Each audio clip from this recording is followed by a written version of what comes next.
Hello, and welcome to Side Talk, episode 8. A Halloween special, I guess you could call it. That many. Spooky talk. Yeah, we don't need masks because we are scary enough, or at least I am.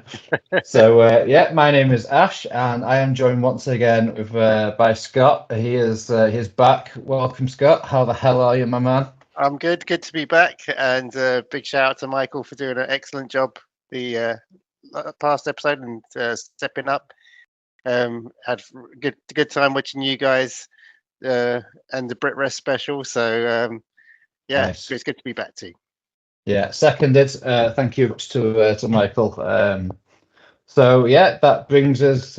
We've got an awful lot to talk about, but we've managed to whittle it down to 3 main topics. So we're going to kick off with "Thank You, Bryan." Danielson really is the title of it, really.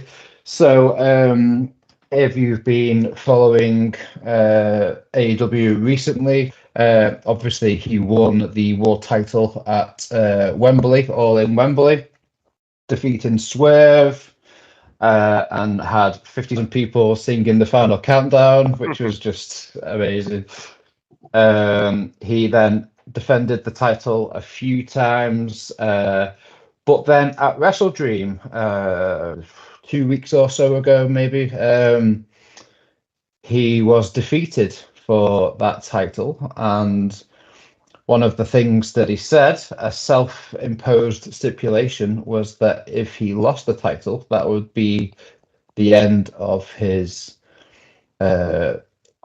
full-time wrestling career. So that now means that his full-time wrestling career is over, which absolutely sucks. But 25 years dedicated to grappling men in his underpants. He's earned the right to go out in style, and he dropped the title, like I say, to Jon Moxley at the hands of the, I guess, Blackpool Combat Club. Nobody really knows what to call them. BCC plus PAC. BCC PAC, let's go that. So we're just gonna have a little while to recap some of our favorite Danielson moments over the years, and just basically say thank you. So Scott, have you got any thoughts about how it's all going? And fire away, man. Yeah, all really interesting. Listening back to people's predictions going into it, I don't think anyone predicted that it was going to end this way or at the end at the hands of Jon Moxley. But reading up on it, that's the kind of the way that Danielson wanted to go out. If you think back to when we were at Wembley and the feeling there, the euphoria where everyone had as we're all leaving Wembley, and we've just seen that incredible match, and he's had his family in the ring, and we all know he was planning to go out on his own terms, and we were kind of like maybe thinking because of it, of the location of being in Seattle, and him being from Aberdeen, and that it'd be him versus Swerve in a rematch. Obviously it worked out differently. We had to jump through some strange storytelling hoops with Darby kind of having to step aside, but it was again another dark ending to a premium pay-per-view event, live type fiasco situation, whatever you want to call them now. Just another very notable moment in a career of very notable moments. So it's sad to see the full-time career end, but you've got a feeling that it's not like a Sting retirement where he'll never return, and it's not like a Ric Flair retirement where it's a retirement. It's, he's just going to be doing other things. The fact that he carried on, I think since August without a contract with AEW shows his love for wrestling and how happy he was there. Mhm. And I hope going forward in the future he'll have more of a behind the scenes role in running things, because where it's rumored for he was putting together episodes of Rampage or Collision, they're always my favorites. Mhm. And I think he's just got such a great and unique perspective on things. Someone that's universally respected. Mhm. I was thinking the other day, if you were to ask people who's your favorite wrestler, you'd get a lot of different answers. But if you went to those particular people, if you could, and you said, and they gave you a straight answer, do you think you're as good as Bryan Danielson? They'll all say, no, he's the best. So he's the wrestler's wrestler, he's the fans' wrestler. And just the way he made Wembley feel like you're in an intimate kind of 2,000 seat, maybe like sports arena, in the Mhm. way that he played to the whole crowd. Some times when you go to somewhere as big as Wembley, or you go to a WrestleMania, you'll see certain wrestlers and they won't look up. They'll play to what they can see as far as their island, and then you kind of, maybe it's a bit of the bright lights, big wall. They won't look up to the top, and you kind of lose the people when they start chit chatting amongst themselves. But when Danielson comes out, he plays the whole from the front row to the nosebleeds, and everyone was and watching. Actually, had to catch up because with being away and stuff, I hadn't got round to seeing WrestleDream, and I watched that last night. And even though I knew the outcome, I was still 100% invested, and the part of my brain was going, he's gonna win, even though I knew what was going to happen. And Mhm. that's pretty unique, I think, in a wrestler, that you can know, someone can show you the ending, then you can go and watch that match 2 weeks later and think, no, that can't be right. And until you see it with your own eyes, and then you're still kind of in disbelief that it's all over. But yeah, again, a great career. I think the greatest of all time, and I think what he's going to do going on from here is just going to cement his reputation further. Very much so, yeah. He's come a long way from being fired for choking Justin Roberts with a tie. That's for sure. Yeah. Which is Oh, a long, long time ago when you yeah. think about it. Wow. Yeah, I mean, there's so much that he is responsible for. Tremendous matches, tremendous storylines, Hmm. tremendous moments. I mean, he's a WrestleMania nicknamed after his chant. It was Yeah. Yeselmania, wasn't it? So Hmm. that just tells you like how incredibly over with the crowd and like how much they love him. And Yeah. obviously he wasn't who that company wanted to push at that time, because obviously he's little, he's not shredded. He looks a little bit, scruffy or whatever you want to call it. I mean, long hair, beard, just like me. Like, I embrace the scruff. Hmm. Um, but he managed to harness the WWE universe and he made himself world champ basically by just Yeah. harnessing that energy. And they had to rewrite storylines and stuff to factor in him winning the title, which is very rarely unheard of, especially in a Vince McMahon era, for somebody Yeah. that like is the size and looks like Daniel Bryan. Well, it would have been Daniel Bryan at the time. But yeah, I mean the main storylines I remember from his WWE era were like the Yeselmania movement. His Team Hell No with Kane was thoroughly entertaining. In a time where I really struggled with WWE, Team Hell No was it was fantastic at the time. I'm the tag team champion. Um, it, it, Yeah. it was a good time, and I remember uh, his storyline with Bray Wyatt and the Wyatt family as well, where he joined for all few weeks before we tried to destroy them from the inside out, kind of thing.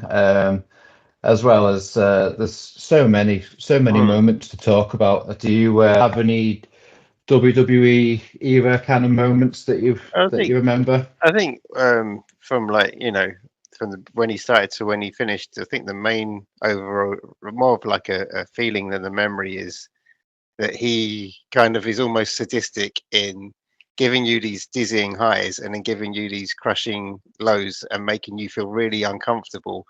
And I think I said on one of these shows before, every time he lays injured and he does the twitching hand, and you think, and obviously he had to actually retire and come back. You know, someone that's done. You forget all these amazing things he's done.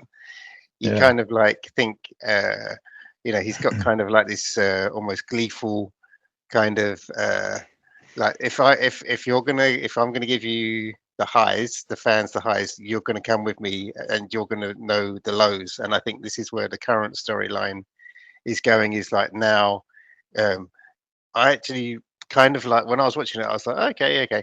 And then I was talking to a friend about it, and he's like, oh, what do you think about Excalibur crying? And I was like, I didn't even pick up on that, because I was so kind of like watching what was going on in that. And I'm thinking, yeah, this is kind of like the Empire Strikes Back of where AEW is, and the only person that can make, you know, bring commentators to tears and have people looking around in disbelief what we're going to do next is when Bryan Danielson falls. He's the, you know, the Tony Stark of wrestling right now. And you know, he will make you feel complete elation and complete devastation. And there's very few wrestlers, and even when you kind of, you know, you've been watching him for as long as we have, and you kind of think, yeah, he's lying, or he's you know, because he said the fun thing to do is, he said to Cody, didn't he, just lie, it's fun, tell people, you know, to get them to go one way and go the other. So he's always having fun with it. And I think when these things happen, it just makes it that much more impactful. So I think, yeah, obviously he's a masterful, you know, technical wrestler, but I think just his psychology, and I think he's just got so much to give. And I think, you know, on one of our very early episodes, we were saying that, you know, if Tony Khan's a smart guy, he will give Bryan Danielson a big part of that company creatively, you know, going forward, because that's someone whose name is known by everyone, from, you know, people just starting out to veterans. Everyone's going to have respect for him. The closest you could get to, I would say, like someone having that kind of adoration would be like maybe an Inoki, someone that will have maybe like tournaments named in his honor years down the line. So we think we're very lucky to have, you know, and as for like, you know, his stint in WWE, someone who was able to turn the tide of creative based on the passion of the fans and the will of the fans, which quite often, as we know, watching the product would be largely ignored, but he was someone you could not ignore. And, you know, while this chapter of like a full-time career is over, you know, we're still going to see him in the ring again, and but hopefully he'll be in a place where he's, you know, happy doing some of this, some of that, and then getting time to spend time with his family. Like I say, it's a long time he's been doing this, from, you know, wrestling down the road from me in Fairfield Halls. You know, up near, you know, around the country. He's probably been near anyone in the UK. He's probably been in the Butlins near where you are watching now. So he's earned a rest. And yeah, I think he's going to give us as viewers so much more wherever he ends up in the future. But I think, you know, he's found a good place, and he's found a good work-life balance. And yeah, I think that's the what I'm taking from it. Yeah, for sure. So Kazuchika Okada twice, or was it three times? Three times, or Zack Sabre Jr. twice, Kenny Omega Was it once or twice? It's twice, right? Mm, Yeah. Hangman Adam Page, yeah, Will Ospreay, Swerve Strickland. Like these yeah, are all just the absolute best examples of just perfect pro wrestling. Like the mm, action, the psychology, the storytelling, whether it's the actual story outside coming in or whether it's just the storytelling of what's developing and unfolding in the ring. Like I'm definitely missing some examples off here, but they come immediately to mind. Some mhm. of the best matches in recent memory. Yep. So I we are grateful very much for Daniel Bryan / Bryan Danielson, depending on what era you have watched him. Um, yeah, one of a kind. I don't think he will ever be emulated. The journey that he took from like you just said, wrestling at Butlins to then going and having a WrestleMania like nicknamed after him, and then going on to 50,000 people at Wembley Stadium and winning the world title. Um, One of a kind, complete one off. So thank you from the bottom of our hearts. Thank you, Bryan Danielson. We hope we see you in the ring again. I do expect we will, because obviously this BCC story is ongoing. So that is where we will go now. How do you feel about the whole BCC PAC kind of thing? Where do you see it going? Obviously, we've had some beatdowns, and they've taken out Chuck Taylor, Yeah, and they've taken out Danielson, obviously, and multiple others. yeah, Orange Cassidy seems to be a very unhappy bunny at the moment. So yeah, yeah, man, what do you think yeah, is going to happen? yeah. I think it's the storyline that needed to happen after kind of like the feel good summer. Now we're in the dark days of winter, and Yeah. Moxley was notable by his absence. I think him coming back with Marina Shafir was a good move. I think uh, a lot of the times it's just how you book someone, and I think Moxley he's said on podcast before that he thought Marina Shafir had something unique about her Hmm. that he would like to work with, and I'm glad that that's happening. If you think, when she was, in the days of AEW Dark, kind of just doing all kinds of bizarre things on there and not really getting over, and I've always thought,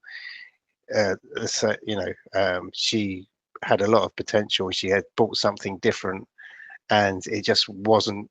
Maybe the booking, whoever was booking that was just not really getting it. We've seen a lot of misfires in AEW with characters coming in and they're booking the character. You kind of forget. Julia Hart was a cheerleader and Miro was a video game enthusiast, and once they find once they find their characters, and now she's found that character, she's like, choking people out, being a badass. I really think that's a great, now she's like headline, she's part of the headline act. Claudio and Pac, again, a team that just works really well together, and I've really enjoyed Wheeler's work on being, he's conflicted, is he gonna turn to the light or the dark? He looks a complete state, which is great. He looks complete when he goes crazy. He looks completely believable. It's not funny. It's actually very convincing. When he turns, he sees red, and they're still kind of keeping within character with like Claudio admonishing him for like going to break Chuck Taylor's ankle. And Claudio said, "No, no, no. This is how we do it. We stamp on the head." It's Yeah. and yeah, and it's kind of picked up on that storyline they kind of abandoned, where the elite took over, Hmm. and and beat up Tony Khan. But apparently the story is Tony Khan didn't want to look weak, so he kind of ended that storyline, which I think was a bit of a mistake, because I really enjoyed him in the neck brace and his dad coming down, and the next week on Dynamite, all the graphics were the Elite. It was all Young Bucks. So I thought that was really great. And then they kind of lost their faith in it. And I think this, now we've got this kind of mystery of where do the Elite fit in with what the BCC are up to. They're kind of letting them get away with it. Yeah. It's kind of like in the old days of the 80s cartoons where you'd have the bad guys in, and a bigger bad guy would come in, and they'd kind of like slink off and be watching to see where the dust settles. I think Orange Cassidy's involvement's very interesting. The fact that he's refusing to step up because he's saying that every time he fights Moxley, it changes him as a person, and he's not prepared. He doesn't know if he can handle another change. Chuck Taylor getting beaten up, he's like, yeah, you take this the nicest guy and you snap his neck. It's like, yeah, there was a danger of the BCC getting kind of like tweener, kind of like, yeah, we like them because they're the bad guys, and then but people are in the crowds and are proper against them. The FU Moxley chants and stuff, it is really working well. I think the change back to his New Japan music, and I think when you kind of want to almost have a reset and a new direction, like Moxley's proved time and time again to be like the most valuable asset in that regard. I think sometimes it can be a bit jarring. I think the Adam Cole coming back, I'm not buying at all. He's the devil, right? But now he's a good guy. But with Moxley, I just buy that a lot more. And there's a lot of interesting things going on with, like, Christian, and he's in theory could cash in any time, but he's kind of taking a step back. And I think also this storyline is giving more things I've wanted to see for a long time, like Jay White and Hangman room to breathe. We've got the Hurt Syndicate coming in and Swerve. Everyone's going off on new stories, but you've got this central BCC story, and I think the only one that isn't working at the moment is Adam Cole MJF, but that's just a small gripe. But I think I do like a good old fashioned show goes off air while everyone's getting beaten up and John Silver's racing after a truck. It's a very it's that right level of another meme to add to his collection. Yeah, fastest man alive. yeah. John Silver, what a guy! Shout out to John Silver. So there's been pictures on the internet over the past year or so of a certain Shane McMahon pictured with Tony Khan a little while ago, and then pictured with the Young Bucks probably about a month or so ago. Mox has alluded to he's working for somebody. Do you think there's a possibility that Shane McMahon is that somebody, or alternatively, as you said about the Elite, just seem to be allowing them to do what they want? There was a point where the Elite were just stood outside the ring, just watching them just destroy Danielson. Is it McMahon, or is it the Elite, basically? And the BCC are hired guns. How do you see it playing out? There is a lot of kind of candidates for who it could be. Tony Khan. It's because we also had that element where Christian has been revealed to be the guy that's taken Taz out of commission, and he said to Hook, "It's not what you think." So there's a lot of speaking in riddles at the moment, and I think when they're trying to direct you, you can always tell, because Tony Khan feeds lines to Shivani, and Shivani's like, I don't quite understand. What does he mean? And like, Tony Schiavone's always used to underline what you need to be listening out for on commentary. And, he'll remind the viewer, like what you said, Moxie says, you work for me now, who are we working for? I think they're leaning into the Shane McMahon stuff. I don't know if he'll ever turn up there. It would, for me, it would garner headlines and stuff. But how long would he stick around for? There's obviously a lot of baggage. Would it be seen as, I don't know how it would go over. I personally wouldn't mind, I think it would be quite a funny thing to happen. There's, obviously Maple Leaf has started with Scott D'Amore as he comes out of his non-compete clause, and they obviously had some fantastic shows just recently, and there was a lot of AEW talent on that card. There's a lot of TNA guys as well. There's a lot of, you think if Maple Leaf's not going to be a weekly show, but it wants to have some kind of crossover, it could even be someone like of that ilk. It could be any number of people. It probably, I don't know. It will either fizzle out, and they'll just forget about it, and there was never going to be anyone, or whoever it's going to be someone we didn't see coming, and they'll just put in a lot of red herrings out there. Yeah, it's possible. Like, if it was Shane McMahon, part of me just thinks I'd probably turn the TV off. It goes so much. But then, here comes the click. But then it would be interesting to see how it all turned out, what the story is, and all that kind of stuff. Scott D'Amore was someone that I had considered, actually. I just forgot to note it down. So thank you for bringing that back to my attention, because I was sat there watching Maple Leaf thinking, I wonder if Scott D'Amore maybe could be, the evil shadow man. Which, I mean, AEW hiring Scott D'Amore will be tremendous for the day-to-day TV and everything that Scott does and stuff. So I'll be definitely behind that. So interesting. Yeah, because it's all kind of it's all kind of heading towards Christmas time, when they're going back to Japan. So it just makes could it be possibly someone from like maybe even New Japan? I just wouldn't know who it would be. I don't know who's. I don't know who's got like the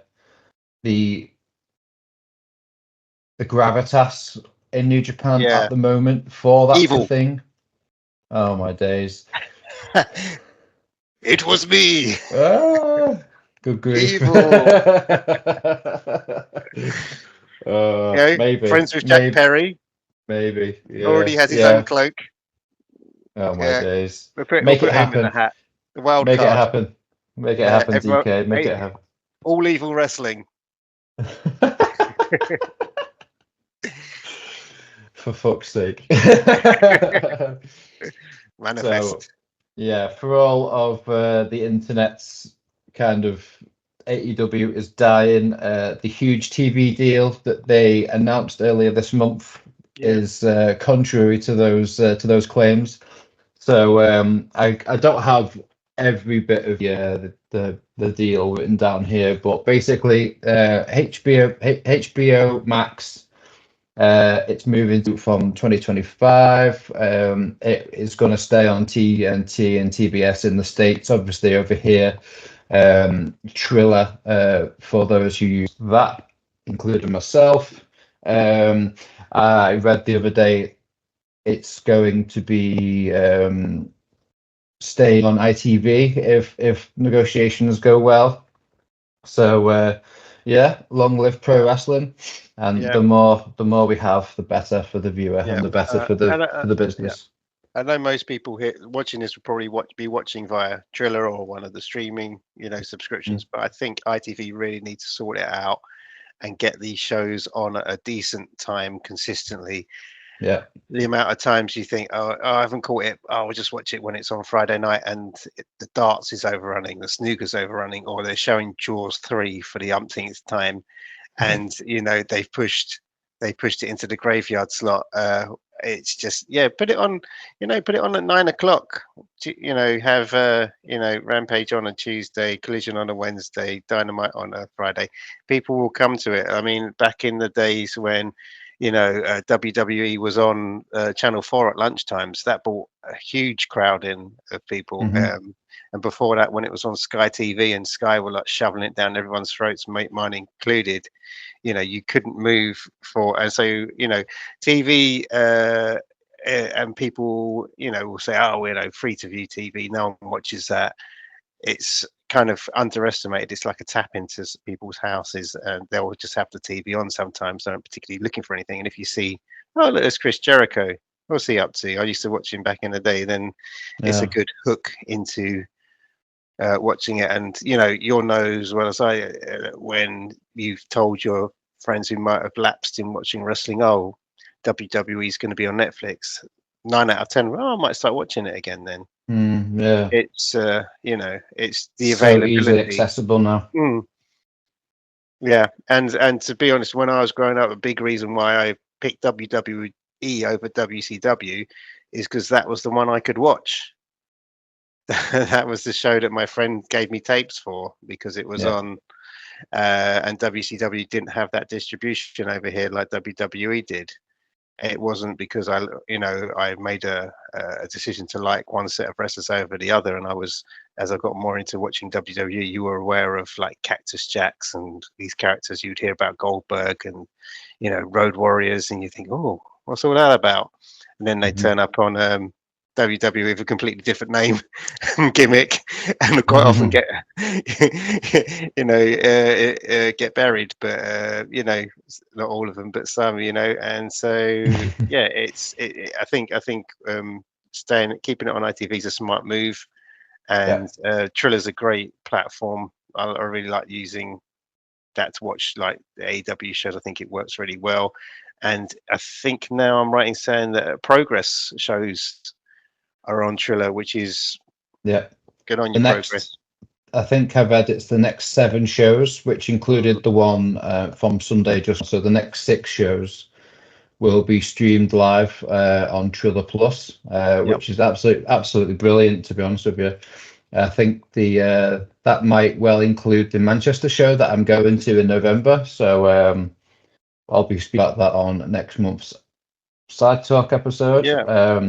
But yeah, Cara Noir's back, so I'm absolutely delighted to see Cara Noir. It's been too long. So the reason Scott was MIA from the Side Talk last month was that he was halfway across the world in Japan with his lovely partner.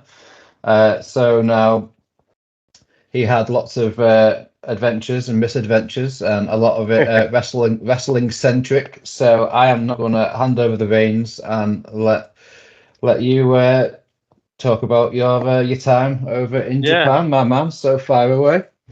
Yeah, I had the lucky to go to Japan, and there's a few spots I wanted to check out this time that I hadn't checked out previously, and there's some that I'd known from before.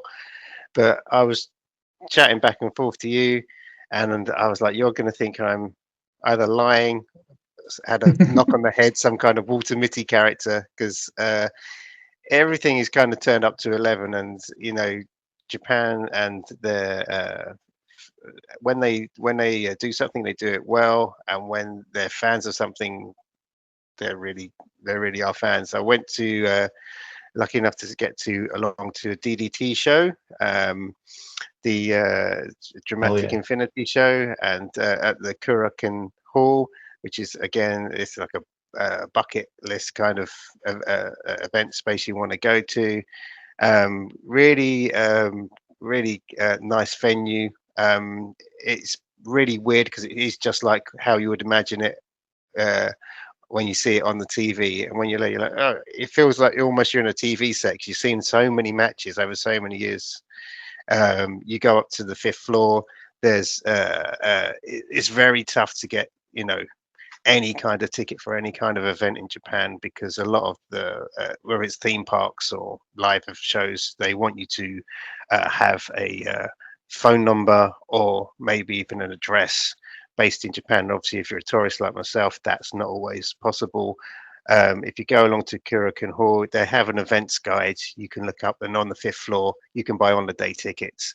So more often not, if you're a pro wrestling fan, see when the events on. They also do all kinds of martial arts, and you can pick up a ticket from the 5th floor on the day. You can see, you know, wrestling in many of the prefectures. If you wanted to look, for example, when I was over, Gleek did a show and Ricochet was on it, and that was over in Osaka. Yeah. So there's a lot on. I watched that show. It was killer. Yeah, and you know, the DDT show I went to had a great, one of my favorite matches. I just it was, I just want to get it right. It was called the Ippon Light Tube Tag Team Death Match. So it's Akita and Uni, and they beat Shinra Katsumata and Kazuma Sumi. And basically, what that was, you had a light strip, you know, like the classic ECW gas luminous light strip. But the idea was whoever was the one to break it were the losers. So you had this whole, I think it was about a 15-minute match of them throwing this thing like hot potatoing this light strip and not wanting to have it break. And I just love the way that DDT has, you know, comedy wrestling, gimmicky wrestling, and then serious wrestling. It's you get a whole smorgasbord. But the thing about that is, at the end of the week, I went to the newsstand. You can get Pro Wrest Weekly, and there's the match I was, you know, at the end of the week, that's the match I saw. And I was thinking, I would love to be able to, you know, be in a country where, you know, you'd go and see like a Progress, RevPro, True Grit show, Tidal on a Sunday, and then on the following Friday you could pick up a magazine and read about it. It's just the next level of, you know, involvement over there. So that was great fun. If you go to any events, you know, you can, most of them will have like a guide in English about what's going on. After the DDT show, for example, they had immediately across the way from Kurakin, they had like a meet and greet which went on for the rest of the afternoon, because the show we went to, and it's unusual for, like, you know, if you go to like British wrestling shows, usually start mid-afternoon and go on to the evening. This started at 11 o'clock on a Sunday morning and finished at went on for 3 hours. So finished at 2, and then after 2, all the wrestlers went across the hall and they did meet and greets and signings. So yeah, don't make the mistake I made. I tried to buy merch before the show started, and ended up standing in a sweltering hallway in a stairwell for an hour, and in the end I just had to give up. But shout out to the chap that showed us to our seats. He was a really nice guy, helping out. You know, all the fans are super friendly. It's you know, a really good show. Everyone's super into it. I definitely recommend, if you can go to Japan, check out a wrestling show. Probably be one of the most fun things you'll do when you're over there. And there was a few places I wanted to go.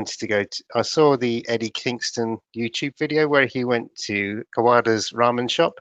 Yeah. And I didn't know that place existed. I had no idea until I saw this video, and then I was like, right, I'm going there. So a Saturday morning I went there. It opens at midday. Once you get there, you can queue up outside. He's actually in the kitchen cooking the ramen. So it's pretty amazing. And he has, you know, his staff is helping. When you go in, first thing, when you go in, you'll see Kawada through a little hatch, and I was like the front of the queue going in, and he called over, make sure you wash your hands, because he's got the little hand sanitizer. So I was like, Okay, all right, already been admonished by one of the four pillars, so it's already a memorable experience.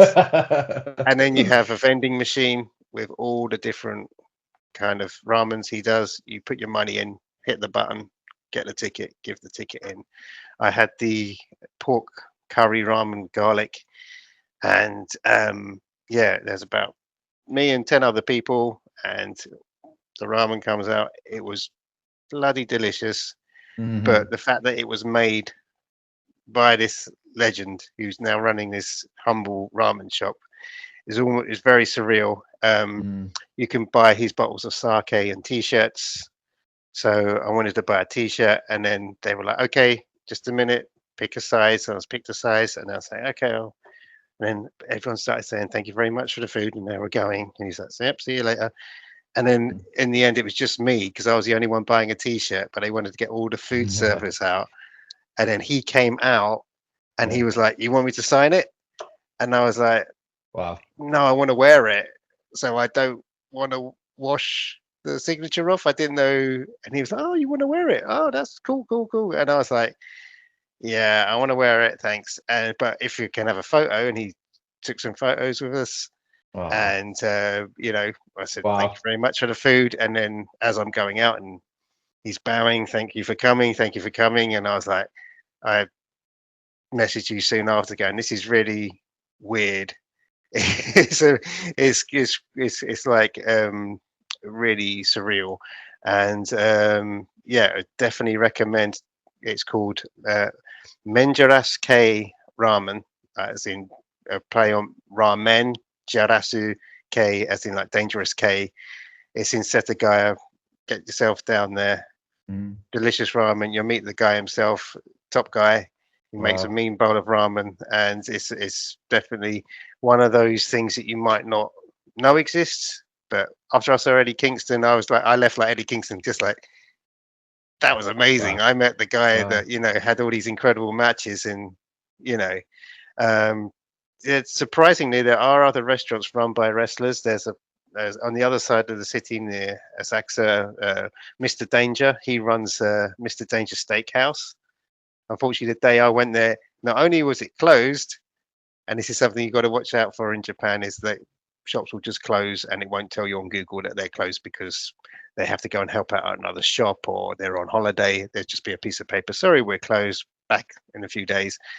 But then I found out the one I went to was the older one, and he now works at a newer one, which is a bit further out. So check before you go if you want to meet Mr. Danger. But I heard that his steaks are really good. Hmm. And what was the other place I went? And then yeah, Suzuki, uh, right? Suzuki. He got he's a little signature there. I just went to his shop.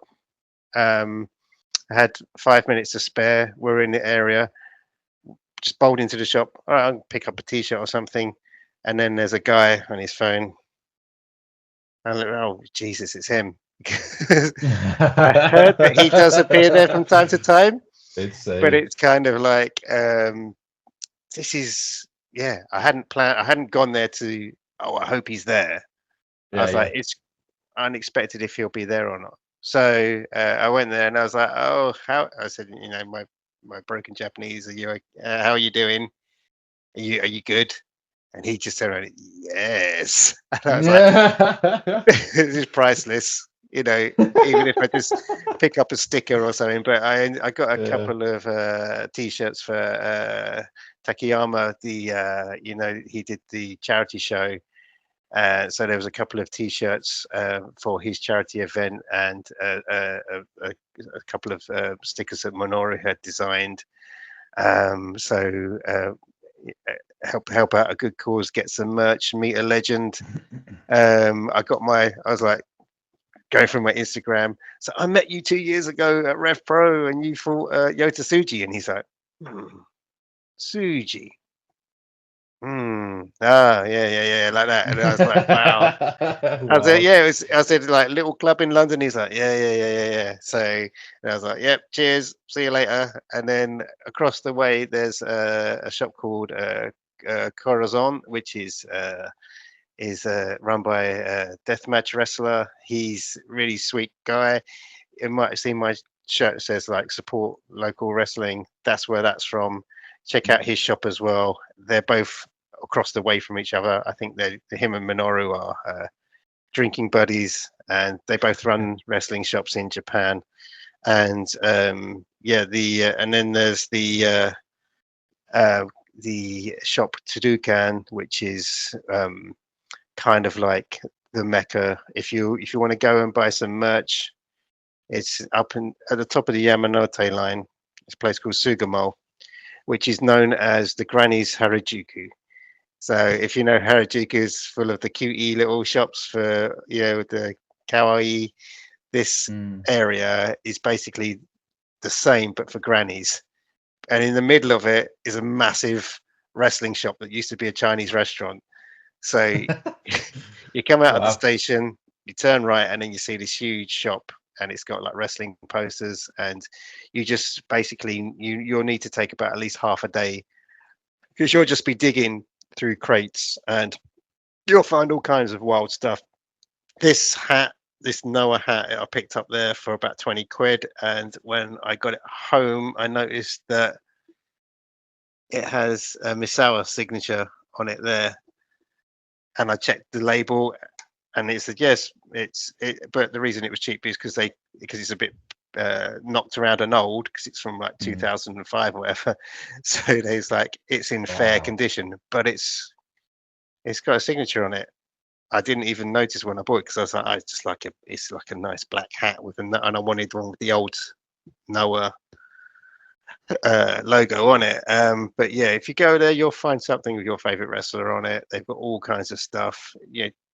Just don't go there with anything in mind. Just go there with open eyes and your credit card. and really, but the thing is, it's not that expensive, but you will find loads of stuff. The trading cards I sent you, they were from there, like featuring like some fresh-faced young stars that went on to become superstars. You'll find, they had the WCW Chris Jericho Lion Tamer action figure, stuff that you won't see anywhere else, and it'll all be in mint condition and at much cheaper price than you'd find in the West. And they also will do signings, meet and greets. So they'll always have plenty of signed stuff. You'll see at the beginning of the shop there's lots of little Polaroids of all the wrestlers that go there. And it's a good fun shop. And another shop is I recommend, it's called Helming Mask in Shibuya, and that is run by like an artist who designs a lot of wrestling t-shirts. You'll see a lot of wrestlers wearing it's the lucha libre mask, and if you follow him on his socials, you'll always see wrestlers when they're in Japan going to his shop picking up some shirts. And when I was there, I was lucky enough for it to be when he had he had like these small coin purses in the lucha libre mask design, but they were made using the same material that Kenny and Ibushi used for their ring gear for All In 2023. Wow. So it's I was going through my phone, and there's Kenny Omega, and he was over there for the Tokyo Game Show, and he was like, if you like coin purses and I like coin purses, you'll love the new Golden Lovers coin purse. And I was like, you will always see this shop release limited edition merch, but you're never in Japan. You're never going to get it because it will be snapped up like that. But I was like, right, I'm going to go there. The guy is guy working in the shop's lovely guy. He got out the little box and he was like, you can pick one. These are usually online only, but you're here, so pick the one you want. And he's also, because I had my backpack on, a big fan of Anthrax, so he's good lad in my book, because I had my Anthrax Judge Dredd backpack patch, and so go and say hi to him. Yeah, that's the one. But it's just such it just permeates the culture and society, and it was a brilliant time out there. And you don't have to have a go out of your way and you will find, wrestling stuff, on this magazine is just I just walked past it on a newsstand, Mm. and it's like, it's a few Wow. quid, Yeah. You go to their version of the pound shop, you can buy New Japan stickers, you know.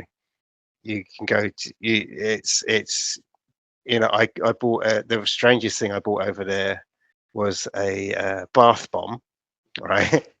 And this bath bomb was the brand was Ricky Choshu, the rest of Ricky Choshu, and it basically you put the bath bomb in, it gives a scent of mild ginger to make you gently sweat, right?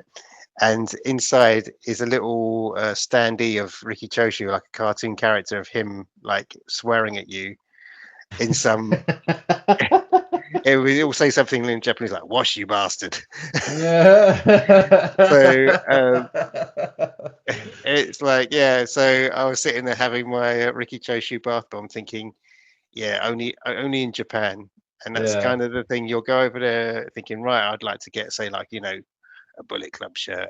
I want to get, an Okada towel. I want to get, Uh, it was only after I came back that I saw that Tadukan shop had the Rainmaker guns that fire off his money. Mm. The shoot off the Okada bills, and I was like, man, I hope to have one of those next time because they're just too cool. Yeah, coming home with firearms in your suitcase. Well, yeah, They that's another thing. they shoot dollars. Yeah, A card a dollar. Don't worry about it. It's yeah. fine. The thing is, when you go to toy shops and stuff, they do sell guns for, like, toys, but they look really realistic. So it is a really for a country which is like very little gun crime. It's there is a lot of toy gun stuff. Obviously, famously, the Megatron was he was originally a Walther PPK, wasn't he, or like a gun which can't be sold in the West anymore. And you say, oh yeah, I could get a G1 Megatron, but you wouldn't get it through customs because it transforms into a very realistic looking gun. Wow. Yeah. Well, that sounds absolutely amazing. To be honest with you, like having Kawada run a ramen shop and run it himself. It's the most Japanese thing ever because Yeah, like the very humility is a big thing over there, isn't it? And respect and all that kind of stuff. yeah, So yeah, it just kind of it sounds very otherworldly, mm, like you were just saying about the bath bomb. It's just cartoonish and a bit yeah, mad, and yeah. it's a bit And crazy and I just found that on sale in, like, their version of, say, like, Selfridges, just like in a department store. And the young guy that was mm. working on the till, he was like, "Do you know who this is?" And I was like, "Yeah, it's Ricky Choshi." And he was like, "Ha, that's hilarious. You know who this guy is, and you're gonna have a Ricky Choshi bath bomb." Yeah, madness. Yeah, Well, that was amazing to hear. Well, so you planning on going back again another time? yeah. Just gotta hibernate, not leave the house. Yeah, save up, And your save, next save, trip, save. it's an addictive, Yeah. expensive habit. But Mm. if anyone out there, I'd recommend you get the chance, definitely go book a wrestling show, visit Tadukan shop for your merch, support the Kawada's ramen shop because it's a great experience, a great man and great ramen. And yeah, just the other places I've mentioned, and just you find your own things as well. One of the things in the Tadukan shop which did make me laugh is there was a rail of clothing, and at the front of it, it had just had a big cardboard cutout of the Great Okan's face, and I was like, what's that?" Because it just looks like random, like, dress, like random street clothes. Hmm. And as I went through the racks, it was all Okan's old clothing. but it had on the front attached to it photographs of when he'd worn it. So it'd be like a nice summer jacket, but it's the Great Okan summer jacket. And I was like, that dude, he's always hustling. Respect. What? The guy's Yeah. crazy. So if you want to, if you're quick and you get yourself over to Dukan shop in Sugamo in Tokyo, you too can dress like the great man himself, the Great Okan's cast-offs. Fresh from his testicle massages. Yeah. Yeah. I didn't look too hard for stains. Yeah. Well, like you said about saving money and staying in the house, it's going to be damn difficult to do that when there's so many awesome wrestling shows to go to Yep. and see in person. So this next bit, we're going to concentrate on the shows that we have been to see this month. The start of the month, it feels like a life ago now. There was a Tidal show, which is always a good time. We had the match of the night for me was always going to be, it was Viii versus Joseph Connors. Like, respect and love to all those on the card before, but when these guys took to the ring, you could just the level was just so high. The in-ring storytelling and the psychology, you could see it. Like, Joseph Connors was absolutely just on point, and I'm a huge fan of Spike as well. So their match was tremendous. It really was. So to have a match like that in such a high level match in such a small venue was it felt very cool indeed. So yeah, that absolutely rules. Shout out to the Freak Show, Axel, Gentleman Jim, and Freaky Felicia for making me howl laughing. So they had a tag team match, and they have this bit where they basically say to their opponents, "Are we wrestling or are we having a dance?"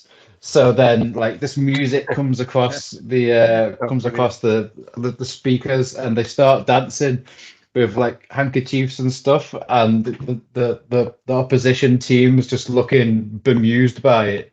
One of them actually spent the whole match basically just laughing.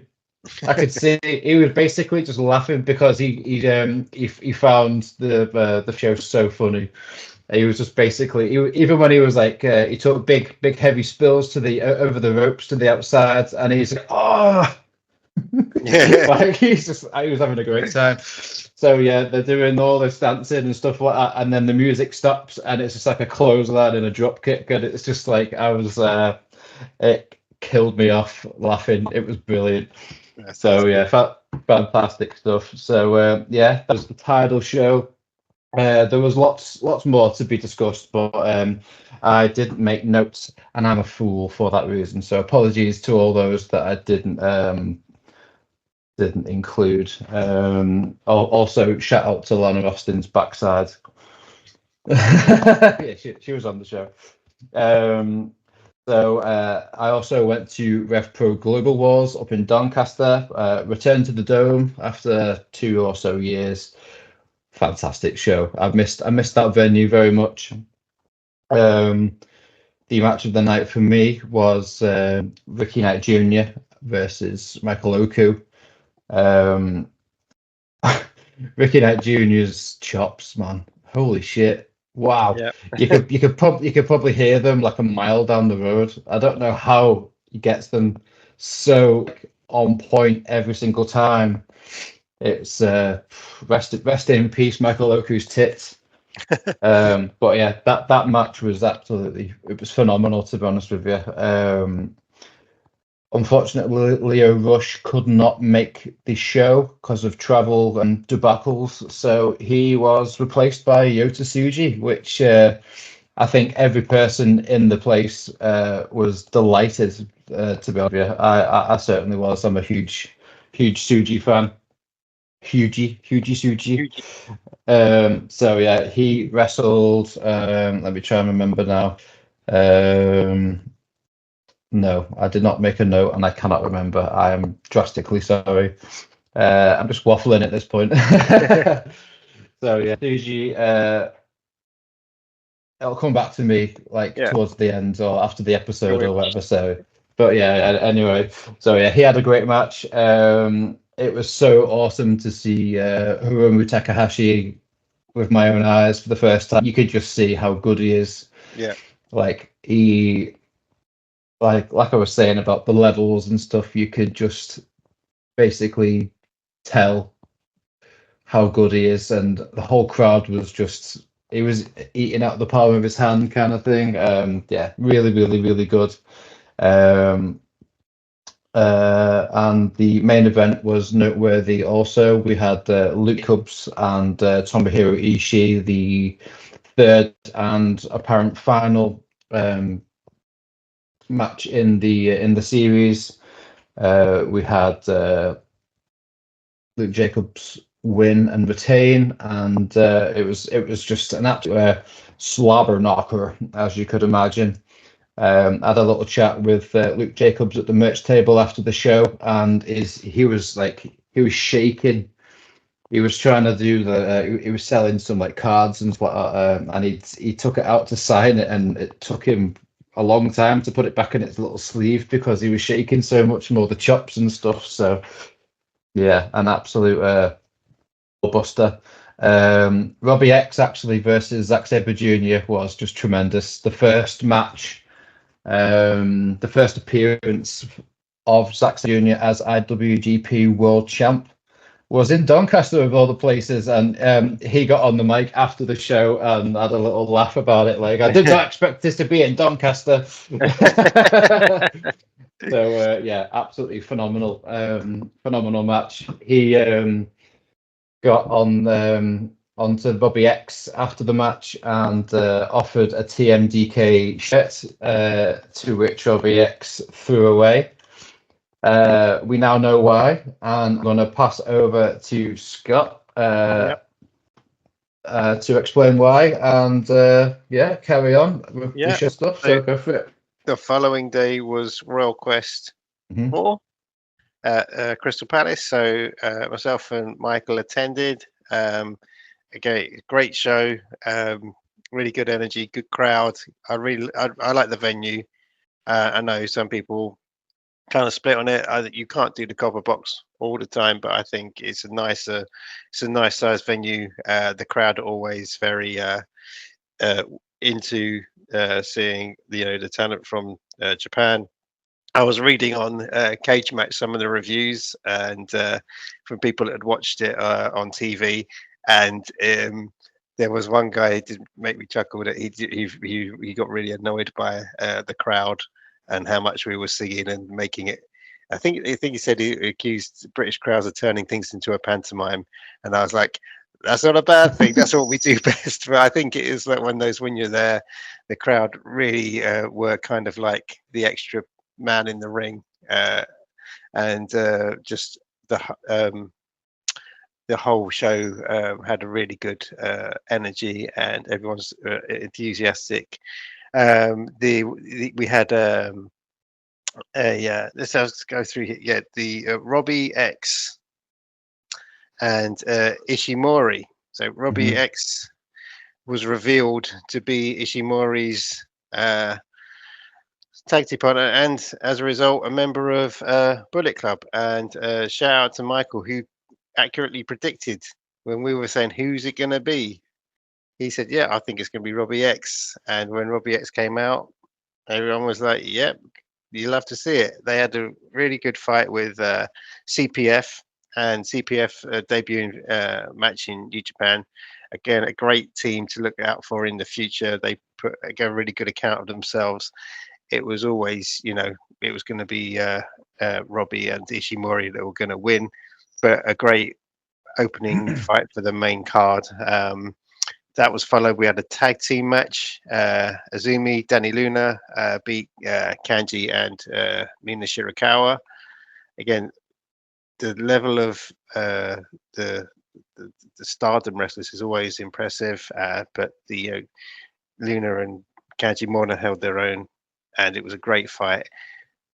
We had Danny Luna pin Mina Shirakawa, which will probably lead to them having a fight for the championship some point down the road in RevPro, which again, that's going to be a good fight.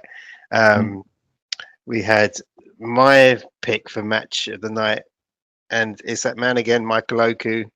He was picked as your match of the night against Ricky, and he lost against the Ichiban Sweet Boy Fujita, but it was a fantastic match, and you were hearing on the people walking out, oh, what match do you like? Oh, I really like that Michael Oku match, and I think I read he wrestled like 5 matches in 8 days, Michael Oku, recently in that week, and Wow. just phenomenal, the work rate and how consistently good he is, and how this was like the 3rd match on the card, but for people to be remembering the 3rd match on the card as one of the best matches on the card, just speaks volume of how great he is.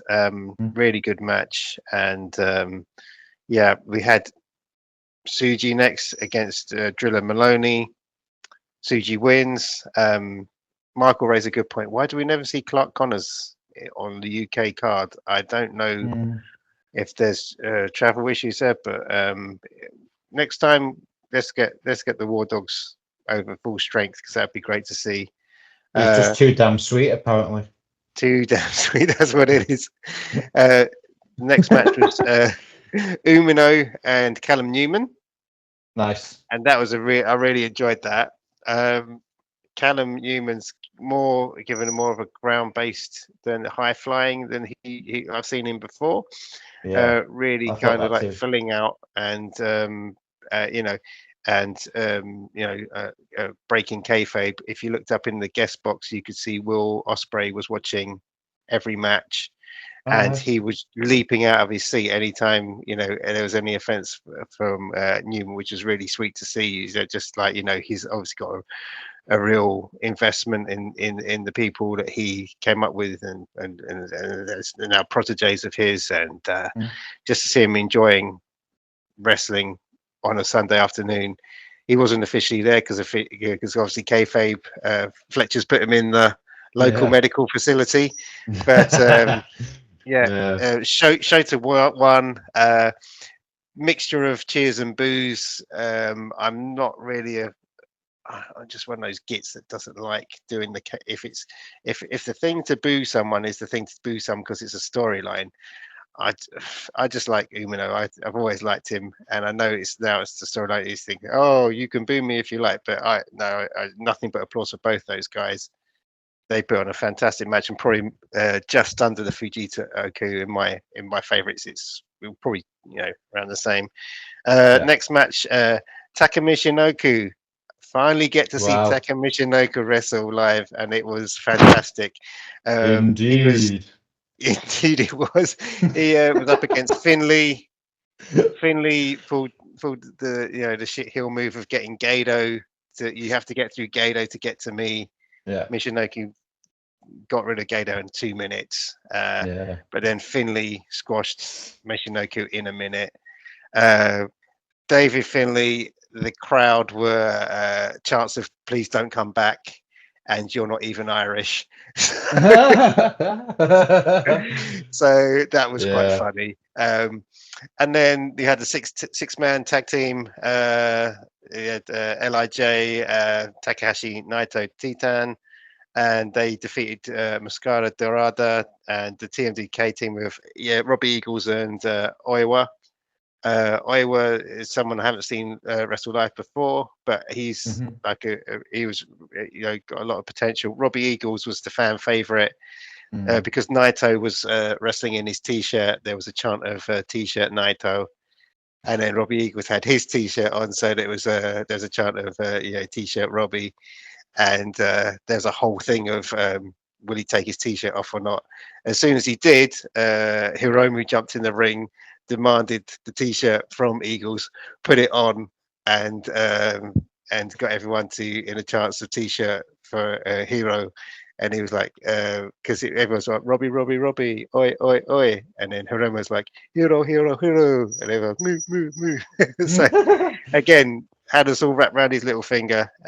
Yeah. Really good match. Then we had the strong openweight tag match with TMDK, and they defeated Tanahashi and Ishii. And again, great match. It was good to see, Nichols and Haste in a tag match. Really good fight. It's about 15 minutes, and Tanahashi looked good. Ishii's always one of my favorites, but it was a really nicely put together match, and that was like nicely led us into Zack versus Sanada. Obviously, the crowd were white hot by this point for Zack to come in his first defence in the UK. I mean, we all knew. Obviously, it was Doncaster the night before, but everyone was like, "Yeah, it's great to have him back at Crystal Palace," because the last time we saw him at where was it, the Ospreys last RevPro match, he was like, "Next time I'm back here, I'll bring the IWGP," and he was a man of his word. Great match, him and Sanada. Sanada got a lot of local heat, I guess, from the local crowd, because they're like, "You're the baddie, Zack's our boy," but he kind of he's always very funny, like huh? What have I done? I'm the good guy. I'm a good guy too. I just want to wrestle. And so it's both put on a really good match. That was almost about 30-minute match, and the crowd weren't happy. Good event, and good pace. It was about a 3-hour show. I think before tail end of September, we both went to the Noah shows, and they cracked along at a fair old pace as well, and they were really good fun shows. So we've kind of been spot for Japanese wrestling over here. It was really good that they did the Doncaster and London shows, kind of spread it out so people can get to these events and make a weekend of it, and be interesting to see what they do coming to Forbidden Door next year, if there's going to be any other events around that. So something to look forward to. I can't wait for that, man. Definitely. So I watched Royal Quest a couple of days after the fact, and it was a thoroughly enjoyable show. Main event was absolutely fantastic. So yeah, absolutely brilliant. So yeah, English, British wrestling ruling the world, but then also Japanese wrestling ruling the world. There's a few other matches from other shows, other promotions, and such that I'd just like to give shout outs to. Hopefully Scott's seen them, but if not, no problem. So the Maple Leaf Pro shows, we had Takeshita defend his international title versus Josh Alexander on night 2, which was absolutely brilliant. They beat the living crap out of each other, as you'd expect. Two of the best on the planet. Like, you can't go wrong. You can't go wrong with that that matchup. It's just impossible to not be fantastic. And on night 1, it was Takeshita versus Speedball Mike Bailey. So, like, two of my favorite wrestlers on the planet. Yeah, brilliant, absolutely fantastic. At Bound for Glory, we had Speedball Mike Bailey versus Vikingo for the X Division title. I watched this yesterday morning. It rules so hard. Going back to Destruction in Kobe for New Japan show, Doki Kanemaru was awesome. And Hanare and Shingo for the Never Open title absolutely ruled as well. They just absolutely obliterated each other. Lots of pro wrestling and happy days, happy fans, happy podcasters. Apparently, maybe not so much. So at this point now, we're going to start winding down. And so thank you to all those who watch the shows. If you're still listening now, you're an absolute hero. Thank you very much. We do very much appreciate it. Don't forget to share us about and get more eyes on With the Lad and on Side Talk, definitely. Yeah, Scott, anything else that you'd like to add before we wrap up, fella? No, I think we've touched all the bases. It's been a busy month and lots to look forward to towards Christmas. Like I say, lots of shows coming up. Yeah, So for sure. Yeah. Yeah, I think this has been a pretty unique episode with basically half an hour you were just playing like holiday matchmaker for half an hour. Go to Japan. Go to Japan. Go to Japan. Do these Go things. now. Yeah, Yeah. really. So, yeah, Scott, where can we find you on socials, my man? Scenes of Graphite Horror on Instagram. So check me out there. Wrestling photos, wrestling art, horror art. I have to do something for Halloween, so got to get my thinking hat on and rustle something up for. Cause it's only a couple of days away from when we've recorded this. So happy Halloween, everyone! Yeah, man, And, definitely. Yeah, and yeah, give us a follow there. Merry Gothmas. Yes. So yeah, as usual, Scott is responsible for the artwork for Sad Talk. I could not be happier about it. So thank you for that. You can find me on the socials. I have a new page. It is Metal X Wrestling, as in metal and wrestling.